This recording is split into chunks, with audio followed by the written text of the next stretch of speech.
Muito bem, vamos lá. Professor Felipe Leão lá no Genética falando, explicando por que o cinema nacional não cresce. E ó, boa tarde YouTube, bom dia, boa tarde, boa noite. Bom dia, boa tarde, boa noite do nosso chat aqui. Professor Felipe Leão, só te digo uma coisa. Hoje nós vamos analisar suas microexpressões. Se prepara-se embora.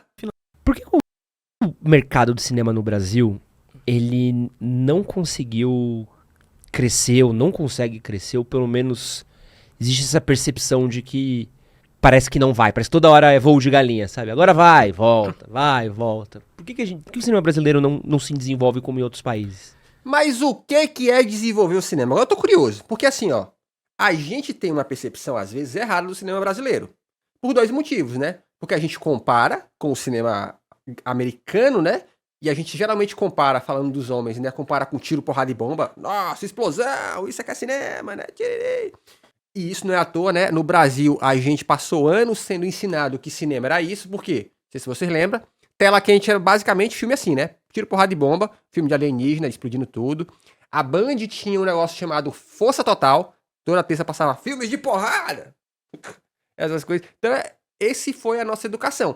Entretanto, o Brasil tem filmes, principalmente na comédia, que a gente é muito bom, mano. Que dá, tipo assim, muita grana. Mas muita grana. As pessoas vão muito no cinema pra isso.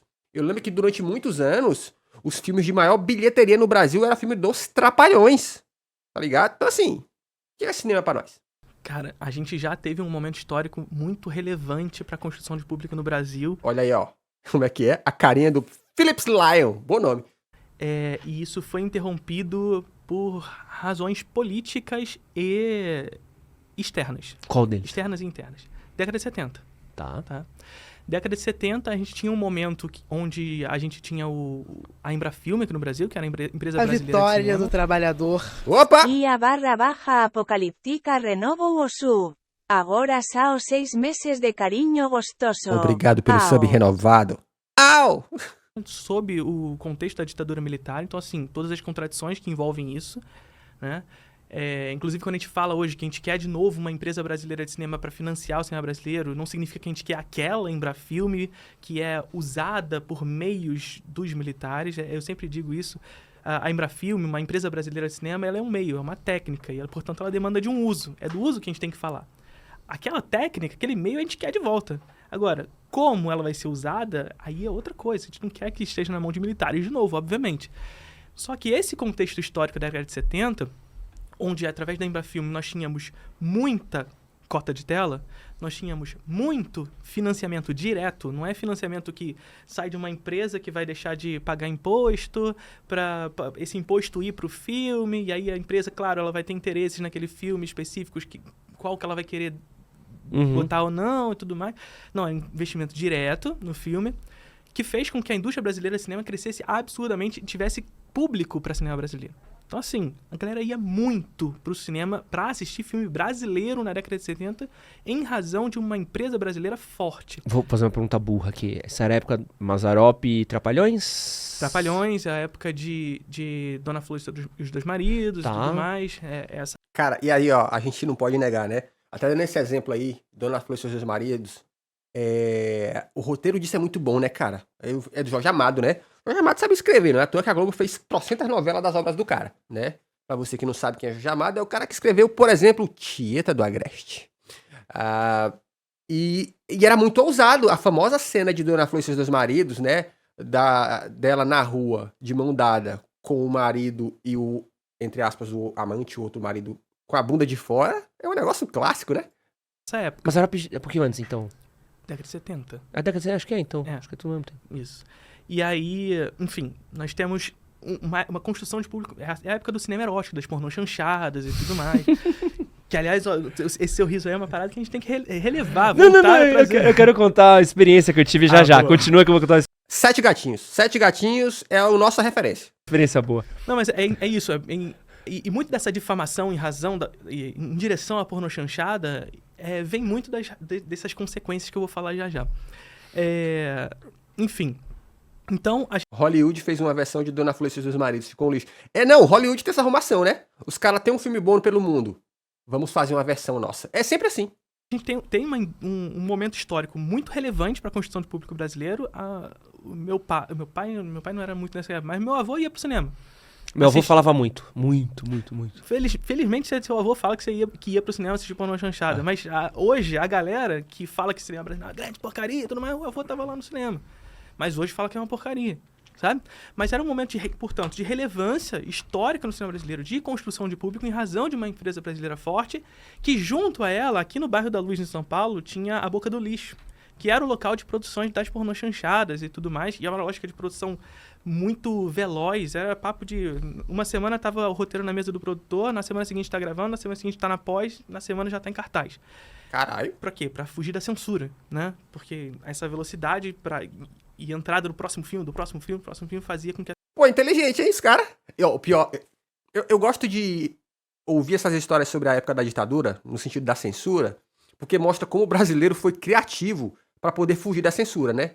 Todo tipo de estratégia a galera bolava. Essa eu nunca tinha ouvido falar, não. Vamos produzir muito, que a gente vai atolar eles de processo pra poder resolver. Aí os caras vão... vai mais um, vai mais outro. Fora que a galera das artes é muito criativa em fazer linguagem... como é que a gente chama? De dúbio, né? Isso aqui quer dizer uma coisa, mas quer dizer outra. E a galera militar, ora, não sacava as paradas, né? Quando via, já tinha passado. Que a censura se dificultasse para esses filmes. Então, junto da Boca do Lixo, tava rolando os filmes financiados pela Embrafilme e o cinema brasileiro era muito assistido. Chega da década de 80, que era o período de redemocratização, sobretudo a segunda metade da década de 80. E o Brasil, assim como a América Latina como um todo, foi palco das experiências, laboratório das experiências neoliberais. Ora, como é que é aí, ó? O Festival de Cinema de Gramado só ganhou relevância porque acontecia longe de Brasília. Aí conseguia passar filmes antes da censura pegar. Curioso. Promovida por Margaret Thatcher, pelos Estados Unidos e tudo mais, que vem pra cá e joga essas experiências neoliberais por aqui. Inclusive, lembra que eu falei acúmulo infinito de riquezas, quebra de barreira de acumulação, a custa do que for? Pois é, mataram um presidente no Chile, democraticamente eleito, para entrar com o neoliberalismo, e nos Estados Unidos é isso. Guerra, o que vem depois é a indústria da cultura para estabelecer ideologicamente a cultura. Né? Você primeiro entra com guerra para dominar territorialmente, depois você entra com cultura para dominar ideologicamente. E é sempre assim em Hollywood, não só lá, depois da Segunda Guerra Mundial, a mesma coisa aconteceu na Europa, com o Plano Marshall e tudo mais. Depois da guerra, entra com cultura naquele lugar para impedir a chegada da União Soviética, vindo do leste e tudo mais. Enfim... Então, aqui no Brasil, muito semelhante. Nós tínhamos uma empresa forte, uma indústria da cultura forte, e indústria da cultura forte significa construção para filme brasileiro, e impedir com que haja uma ação quase monopolista do mercado estrangeiro, sabe? Ora, uma barreira de acumulação. Hollywood tem que fazer uma coisa, o Estado americano tem que fazer... E aí aquele negócio, Hollywood atua com muito Estado. Eu lembrei de uma história. Que teve uma época, acho que foi o André Roncaglia que falou isso, hein? Que teve uma época no Brasil que o Brasil negociava coisas com Hollywood em troca de filme. Pô, eu não vou lembrar o que era, mano. Tipo assim, o Brasil mandava, sei lá, alguma coisa que os Estados Unidos precisava e os Estados Unidos mandava de volta filme. Muito Estado. A questão é que o financiamento de Hollywood para cinema é um pouco diferente do que a gente faz, mas é muito Estado. Então, o que eles vêm para cá? Financiamento das experiências neoliberais no terceiro mundo, no antigo terceiro mundo, atual sul global, e no Brasil. Portanto, a partir desse período, começa a surgir uma série de debates de que a Embrafilme tinha clientelismo, corrupção, mesma coisa que aconteceu com Petrobras, com todas as empresas públicas. Por que será? Coisa. Tinha isso tudo? Tinha. Claro, qualquer empresa tem. Aí... então, você está vendo? A Embrafilme não consegue mais atuar. Claro, 10 anos de sucateamento, a empresa começa a diminuir o número de filmes, começa a diminuir também o financiamento. Consequência, em 1992, o governo Collor extingue a Embrafilme. E o que acontece nessa produção? A década de 80 a gente chama de um grande limbo da produção cinematográfica brasileira. Não significa que não haviam filmes, que não haviam grandes filmes, inclusive. Mas foi um grande limbo da produção cinematográfica brasileira que... em razão da década de 70, tinha construído um público massivo para o cinema brasileiro. Então, nós tínhamos um espectador de cinema construído por nós, para nós, e que agora a Embrafilme foi embora e deixou de fazer. Ou seja, nós não atendemos mais as nossas demandas. Quem vai atender? Gringo. O gringo. Aqueles mesmos que financiaram o neoliberalismo. Aqui. Aí, a partir da década de 90, sobretudo, o que a gente vê? salas de cinemas dominadas por Hollywood. Então, por que o cinema brasileiro não vai, fica nesse vai, não vai, vai, não vai? Imperialismo. E esse imperialismo está intimamente ligado a todo esse processo onde o debate público é atrasado em razões de forças políticas a interesse do estrangeiro. Então, hoje a gente está tentando discutir, está inclusive em votação a questão da regulamentação do streaming e tudo mais, e os agentes públicos estão o tempo inteiro tentando atrasar o debate para jogar para frente. Exatamente. O tempo inteiro. Tá lá o Kim Kataguiri indo no Flow e falando aquelas baboseiras lá, falando que vai taxar youtuber e etc e tal, a regulamentação do streaming. Enfim, então é sempre essa tentativa de atrasar. A gente passou por 4 anos de indústria da cultura em frangalhos, agora no último governo. Então, a gente fica sempre nessa, de ir puxando a gente para trás, a gente tenta ir para frente e vamos puxando para trás. Em razões dessas políticas estrangeiras. A gente passou por um caso específico, por exemplo, Edson, na época que lançou Medida Provisória, um filme brasileiro, Medida Provisória, que eu nem acho um grande filme. Tá. E nesse filme... Medida Provisória é o do Sérgio Moro? Lá, ele estava conquistando público. Apesar de eu não achar um grande filme, a gente tem que falar... É o Lázaro Ramos, né? O do Lázaro Ramos, Thaís Araújo e tudo mais. Ah, tá, Medida Provisória, sei. Pô, pior que esse filme... A gente já falou sobre isso aqui, né? É um filme que eu acho que ele tinha potencial, mas por ser de baixo orçamento, ele não foi muito longe, eu acho. O finalzinho também não é muito legal, não, mas enfim. O filme estava construindo público, estava aumentando o número de salas, tinha toda uma política da Globo Filmes, inclusive, que é uma outra coisa que a gente pode conversar. É outro problema, né? Isso, perfeito. Que aí, se você quiser tocar em cota de telas, a gente conversa um pouco sobre isso também. Mas é um filme da Globo Filmes que vinha crescendo o número de salas, só que o que vem? Estreia Vingadores. Vingadores não, o Homem-Aranha. Dos 3 Homem-Aranha, né? Estreia. Aí chega assim e fala, não, a gente quer 90% das salas. Cara, ó, isso aqui é foda. Pra quem não sabe, é isso que acontece, tá? A Marvel, esses filmes aí, que você acha maravilhoso e pensa assim, nossa, eles ganham muito dinheiro porque são foda. Não.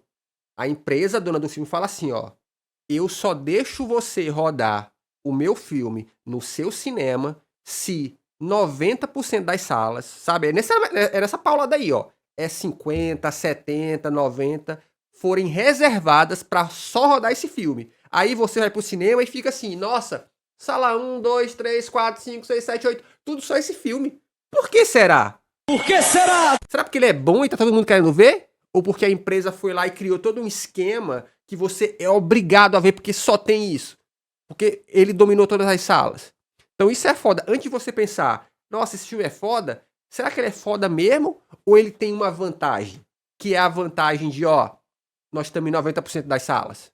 Gente, eu digo pra vocês aqui, ó, eu sou um pequeno streamer, mas obriga a Twitch a me colocar em 90% das telas iniciais da Twitch pra ver se a minha audiência não aumenta. Aumenta, porra. Aí é o famoso, o que veio primeiro, o ovo ou a galinha? Sai Medida Provisória, tava crescendo, mas sai, porque tem que entrar o Homem-Aranha, sabe? Então, é isso. Por isso que a gente precisa de medidas de proteção, precisa de... É uma aranha pra cada sala. Esse avanço que vem do estrangeiro pra cá. Senão a indústria não cresce, não tem espaço. Eu lembro que quando eu fui... Acho que eu até citei num podcast aqui, quando eu fui pra França, eu fui na semana de lançamento de Vingadores Ultimato. Sim. Eu tinha visto Vingadores Ultimato aqui e embarquei na França no outro final de semana. E aqui não precisa nem falar, que era todas as salas de cinema, Vingadores Ultimato, era o que se falava, e eu lembro de, toda vez que eu viajo pra um lugar, eu sempre passo por algum cinema, não que eu assista filme, mas eu passo porque eu quero onde é que eles veem filme? Eu gosto de ver isso, assim. E eu lembro que a minha surpresa foi quando eu passei, na Champs-Élysées, centro, sei lá, capitalista da França, sabe? E vi que a maioria das salas não era Vingadores. Perfeito. Eram filmes franceses. Né? Eu falei assim... Ué. Se eu não me engano, a cota de telas pra filme francês, eu posso estar falando errado, mas eu acho que é 50%. Uau. E pra streaming, eles têm uma cota de telas da União Europeia, que é 30% para filmes europeus dentro do catálogo do streaming. Tá vendo? Cara, isso aqui, mano, isso aqui tem que rolar. O que ele tá falando é que, ó, a Netflix na Europa tem que reservar 30% do catálogo tem que ser de filmes da Europa. Nossa, por que isso? Porque aqui no Brasil, por exemplo, não é assim. Abre aí a Netflix pra tu ver como é que tá o teu catálogo. Deve ser 30% só de dorama, tá? E nada contra os dorama, cara. É porque, tipo assim, nós temos produção nacional, pô. Se nós não tiver espaço, como é que as pessoas vão conhecer? Não vão, gente. As coisas não caem do céu, mano. Não caem do céu. Os cara dominam tudo e falam, só vai entrar o que eu quero. Aí tu tá ferrado, mano. Tem jeito. Olha, ó, até legendas. Eu tive aula na faculdade com uma professora que legendava pra empresas que lidavam com a Warner, né? Big Bang Theory, Two and a Half Men. E ela falava que o pós-editor da empresa, de fora, mudava as legendas todas pra diminuir palavrão, pra não denegrir a imagem do país. Altas situações. Isso aqui, ó, quando eu era adolescente, o discurso que eu mais ouvia a galera falar era assim, ai, filme brasileiro, o povo só fala palavrão. E de fato rolava muito palavrão. Só que aí, quando eu comecei a ver filme legendado, e que eu comecei a compreender que o What the fuck era um palavrão, que funk piriri, pararó, mano, filme americano, tá de sacanagem. Os caras xingam cada vírgula, pô. Tanto que na época o Cacete Planeta fez uma piada que era 2 policiais que eram fuck it and suck it. Porque, mano, os caras xingam muito. E isso não é só no cinema americano também não, gente. Isso é muito normal, tá? O problema é que o brasileiro tem essa presepada de ser moralista e falar, não, a gente não xinga muito. Mano, xinga. É só você ir no seu trabalho, você ver os pedreiros conversando. Isso é como o povo fala. Gosta de fingir que não é. E aí, ó, eu entendo que você vai ter lá classificação indicativa, tá ligado? Ó, esse filme aqui que é pra menores de 14 anos, talvez não tenha que ter tanto, mas fingir que o cinema americano não tem palavrão, você tá de sacanagem. Os caras têm muito e isso é amenizado na legenda e na dublagem. Tanto que na dublagem brasileira, todo dublador fala sobre isso, que os caras criaram lá nos anos 70, 80, uma palavra que não existe em lugar nenhum, que é o famoso... Como é que é o palavrão? É o... Tipo, a palavra tiras, por exemplo, né? A palavra tira não existe. O cara, né? Polícia virou tira. Isso, lá vem os tiras. Isso não existe. Isso foi criado no Brasil. E nem faz sentido pra gente, não. Que diabos é tira, mano? Né? Que parada. Então, assim, a gente inventou muita coisa pra amenizar, ó. Dura pra PT, né? O danado, o bastardo, caramba, filho da mãe. Exatamente. Macacos me mordam é uma dessas. Tinha um cara, mano, na escolinha do professor Raimundo, que eu não vou lembrar o nome dele, mas ele era um cara que o personagem dele, ele era um tipo de cowboy e que ele falava daquele jeito que os dubladores fizeram. Então ele sempre falava assim, macacos me mordam, malditos, filhos da mãe, umas paradas assim. Eu não vou lembrar o nome desse cara, mas era muito bom, bicho, esse cara, que fazia essa piada com isso. Por 1000 demônios, exatamente. Então assim, na realidade, gente, o cinema americano xinga muito. A dublagem vai lá e, ó, passa um panozinho. E aí, dentro de cada país, você atua com uma cota de telas específica do lugar. Então, dentro desses 30% na França, são 60% Não, o Verme Insolente é o Freeza, que é muito bom, inclusive, né? são franceses. Então, assim, você vê o tamanho de número de filmes franceses dentro do catálogo. Os números do streaming eu tenho corretamente. Da sala de cinema eu não sei. Eu posso estar falando errado, inclusive. Mas... dentro do streaming, são 30% separado para a União Europeia, onde desses 30%, no caso francês, 60% são separados para a França, para filme francês. Olha aí. Aqui no Brasil, nesse debate que está rolando agora, a gente está pedindo 2,5% para filme brasileiro. Mas já teve essa cota de E já foi uma gritaria aí com a galera do MBL falando, o Flow fazendo propaganda. Não pode, porque vai taxar o streaming. Vai taxar o streaming. O governo vai cobrar 4% do YouTube. Ai, meu amigo, se 4% me deixar pobre, vai tomar no cu. Porra, 4%, irmão? Tá, lá não teve? Não, eu tô falando do streaming, 2,5% pro streaming. A gente já teve cota de tela, só que ela se encerrou durante o governo Bolsonaro e ele não renovou. Obviamente. Por que será? Isso que você acabou de assistir foi um corte do nosso podcast com... Olha aí, ó, bom papo. Mais uma vez, excelente papo. Felipe Leão é o homem que traz informação.